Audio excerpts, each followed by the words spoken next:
Okay, so maybe you're thinking about, diving into this world of holistic therapy and coaching, Hmm. maybe even making it like a career, which Hmm. is awesome. And we have this super detailed guide. Yeah. It's actually all in French. It's called Comment devenir thérapeute holistique et coach holistique. Un guide complet. Uh, And it is packed with insights. wow. It's like a crash course in like all things holistic, Yeah. covering techniques, philosophies, even like the practical stuff, like setting up an actual practice. It's interesting how many people are kind of drawn to this line of work. Yeah. It's more than just a job, right? It's more about aligning with like a deeper sense of purpose. Totally. It's like finding that career path that actually feels like a calling. So what's driving this whole surge towards holistic health? Why are people so interested in these types of careers? And what can you tell us from the guide about that? Well, the guide really points to this real desire for, meaningful work, Mm-hmm. like people wanting to feel like they're making a tangible difference Yeah. in other people's lives. Mm-hmm. There's also this big pull towards like work-life balance, Right. which could be, difficult in maybe more traditional roles. Yeah, for sure. Yeah. It's not just about clocking in and out. Right. It's Yeah. about feeling fulfilled Exactly. by the work itself. Yeah. But what about the actual skills you need Okay. to succeed? Yeah. What does it take to actually be good at this? So the guide, it dives into that, and it talks about essential skills Mm-hmm. like communication, being able to really listen actively, Mm-hmm. being able to express yourself clearly. Yeah, Empathy is huge. right. Being able to really understand and connect with what your clients are going through. It's like stepping into their shoes and seeing the world from their perspective. Exactly. Yeah. But it goes beyond just those interpersonal skills. Okay. It also gets into specific therapeutic approaches, like Gestalt therapy, Okay. which you may or may not have heard of. Yeah, fill us in. It focuses on addressing any unresolved issues you have from the past Mm-hmm. that could be impacting how you experience the present moment. So it's about understanding how our past experiences can shape our current reality. Absolutely. Okay. So that's just one example. Okay. The guide also delves into techniques like neuro-linguistic programming, Okay. or NLP Yeah. for short. NLP. Sounds fascinating, but I'm a little fuzzy on the details, I have to admit. Yeah, so NLP, it's basically like rewiring your thought patterns Okay. and behaviors. Interesting. It explores how our thoughts, language, and actions are all interconnected, Mm-hmm. and then it gives you tools to actually make positive shifts. Okay. So think of it this way. If someone's constantly criticizing themselves, Right. NLP helps them to identify that negative pattern Okay. and then replace it with something like positive affirmations. Wow. So you're essentially rewiring their self-talk. That's really powerful. It is. Like giving someone the tools to change how they actually experience the world. Exactly. And the guide doesn't stop there. It even explores Ericksonian hypnosis, Okay. which is a gentler approach to hypnotherapy that works with your subconscious mind to facilitate change. Interesting. So is it more about using like metaphors and suggestions? You got it. It uses metaphors, stories, suggestions Okay. to help people tap into their own inner resources. So it's like speaking the language of the subconscious, Yeah. but instead of giving direct commands, it's about guiding them to their own solutions. Exactly. Okay. And then there's the work of Carl Jung, Okay. which can be a whole deep dive in itself, Of course. but incredibly insightful. I've heard of like Jungian archetypes, Yep. but I'd love to hear more about how it all ties into this. Okay, so Jung believed in something called the collective unconscious, Mm-hmm. which we all share. Okay.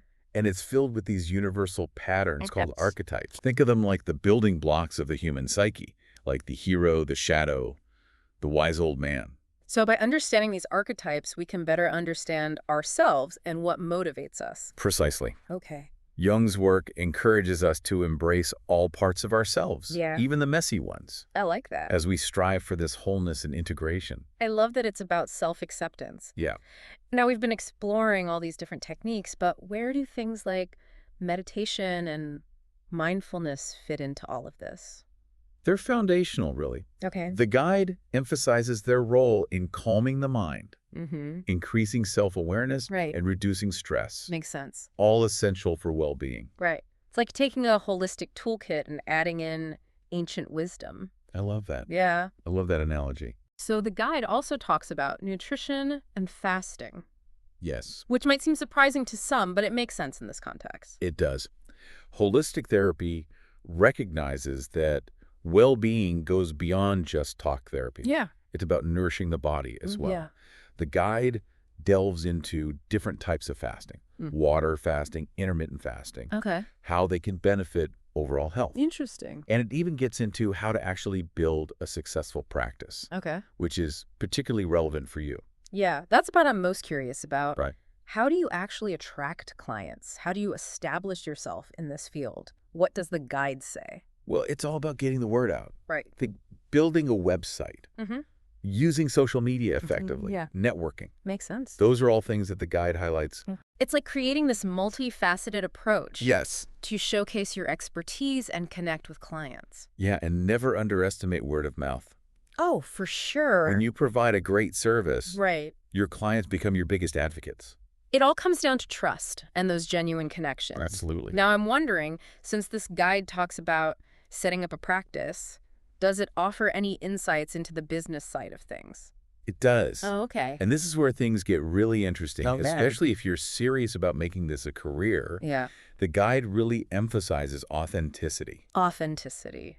What does that look like when we talk about building a practice?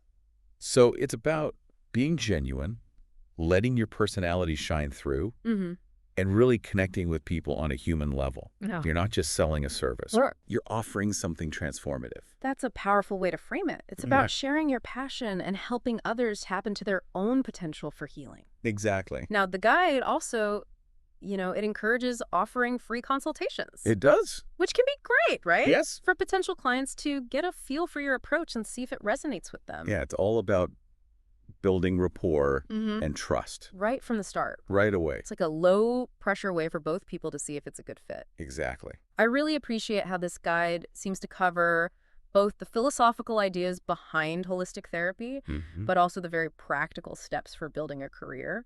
Yeah. But I'm curious about something. This approach is dealing with people on such a deep level. Yeah. How do you avoid burnout? That's such a crucial question. Yeah. And the guide addresses it directly. Okay, good. It really stresses self-care for the practitioner. Right. You can't pour from an empty cup, as they say. Right. Having clear boundaries, making your own well-being a priority, and practicing regular self-care. Right. Those are non-negotiable. It makes sense. If you're not taking care of yourself, Yeah. it's going to be that much harder to show up for other people. Absolutely. It's about sustainability for yourself and for your practice. 100%. This has been really insightful. We've covered a lot. We have. And it's clear that this guide is really valuable for anyone who's even a little bit interested in this world. But before we move on, I want to unpack one of the most important aspects of all of this, and that's this whole person-centered approach. Can you talk a little bit more about that? Yeah, the person-centered approach is really at the heart of holistic therapy. Okay.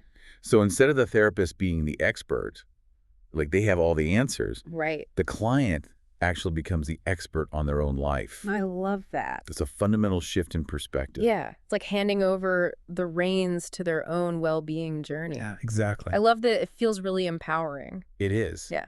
And that empowerment is at the heart of holistic therapy. Okay. It recognizes that the client already has within them the wisdom and the resources Yeah. to heal and grow. It's about guiding them to their own strength. Exactly. So powerful. It is.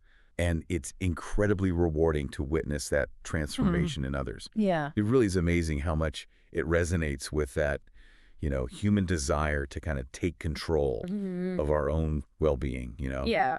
And speaking of taking control, you had mentioned NLP earlier and how it almost sounded like something out of science fiction. I Yeah. can see why you would say that. It's true. Yeah. Reprogramming the brain It sounds both fascinating and intimidating. right. So how does that actually work? Well, it sounds very futuristic, doesn't it? It does. But it's actually based on a pretty simple principle. Okay. Our thoughts, our language, and our behaviors, Right. they're all interconnected. Right. And so NLP explores those connections Okay. and helps people identify and shift any limiting beliefs or patterns that might be holding them back. So if you're stuck in a negative thought pattern, Yes. NLP can help you kind of reframe that. Exactly. Think of it like this. Imagine that you have a computer program that's running outdated software. Okay. NLP is like swapping that out Got it. for a newer, updated version. Okay. By actually changing how you think and talk about yourself and the world, you can literally change your experiences. It's like you're changing the code of your operating system. Exactly. That's amazing. It is pretty amazing. What about Ericksonian hypnosis? Okay. I've heard of hypnotherapy kind of becoming more and more mainstream. Yeah, But this approach sounds different.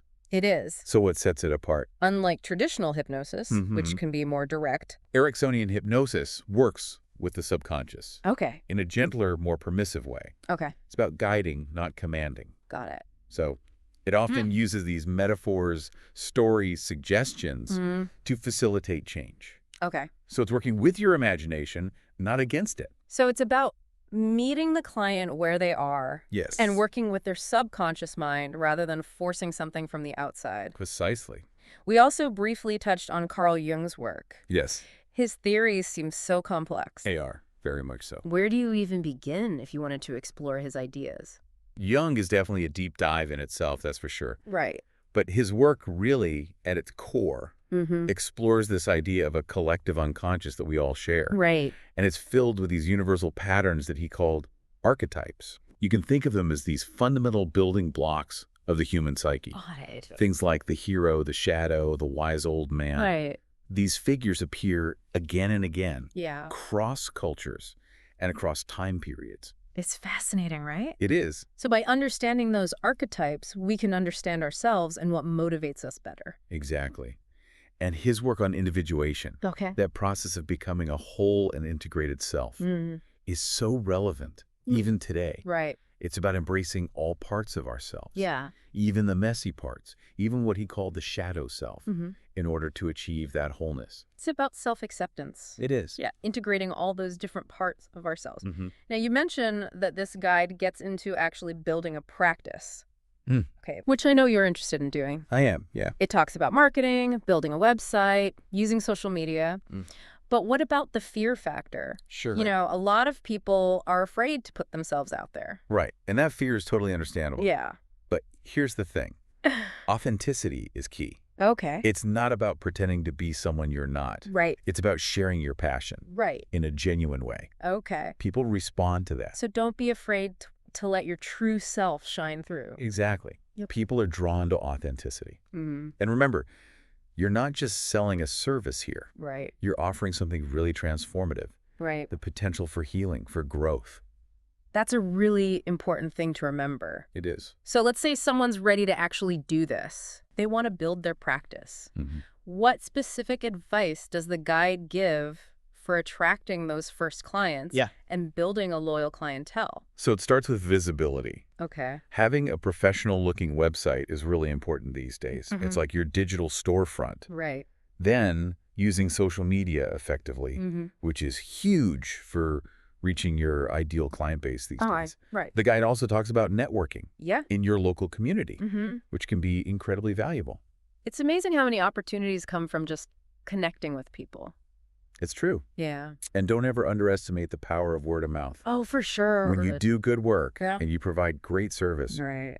your clients become your biggest advocates. It creates this ripple effect, right? Yeah, it really does. Building trust and genuine connections. Exactly. The guide also talks about things like workshops and seminars and even group therapy as ways to reach more people. It's a great way to kind of share your knowledge and passion with a wider audience. Okay. You know, workshops and seminars allow you to delve into a certain topic in a more structured way Got it. and really provide valuable information and tools. Right. And then group therapy offers this powerful space for people to connect with each other, Yep. share their experiences, Right. and actually support each other's growth Yeah. in this safe and, facilitated environment. It's like creating this community Yeah. of like-minded people. Exactly. Yeah, who are kind of on a similar journey. It can be incredibly rewarding to witness that. Yeah. That collective growth that can happen in a group. Yeah, that makes sense. Plus, it's a great way to diversify what you offer Okay. and create, different income streams. Yeah, especially when you're first starting out. Exactly. That's really smart. Yeah, The guide also mentions free consultations. it does. Would you recommend offering those? Absolutely. Okay. It's a fantastic way for potential clients to, meet you virtually. Right. Get a feel for your approach. Yeah. See if it resonates with them. Yeah. And it's no pressure, Right. Exactly. which allows for that initial rapport building that's so crucial. It's all about trust and connection from the beginning. Exactly. One thing I'm curious about, Yeah. this guide seems to emphasize this holistic approach to well-being. But it also seems very action-oriented in terms of setting up a practice, right? Right. So does it offer any advice Yeah. on finding that balance between taking action and prioritizing self-care, especially when you're working with people on such a deep level? That's such an insightful question. Yeah. And it's something that the guide actually addresses head on. Okay, good. It really stresses the importance of self-care. Okay. Not just for the client, Right. but for the practitioner as well. Of course. You can't pour from an empty cup. Right. Right, it's like that airplane oxygen mask thing. Exactly. You have to put your own mask on first before you can help it. anyone else. You got it. So establishing those boundaries, making your well-being a priority, and engaging in self-care are super important to avoid burnout. Absolutely. Yeah. You need to nurture your own well-being if you want to sustain a thriving practice. It's about sustainability for yourself and for your practice. 100%. Now, we've covered a lot of ground in this deep dive. We have. But one thing that really stands out to me is how comprehensive this guide is. It is. It doesn't just offer these techniques or philosophies in isolation. Right. It really connects everything. Yeah. Which I think is so valuable. Absolutely. So for anyone who's feeling a little overwhelmed, because there's a lot of info here, Right. what would you say is like the most important takeaway from all of this? That's a great question. Yeah.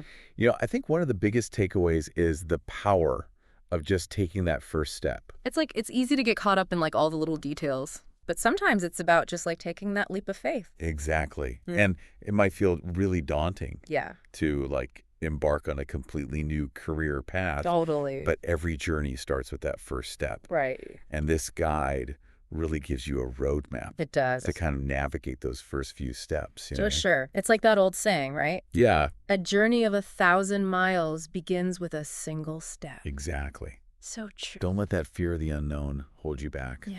From something you're really passionate about. I love that. Yeah. Trust the process. Trust it.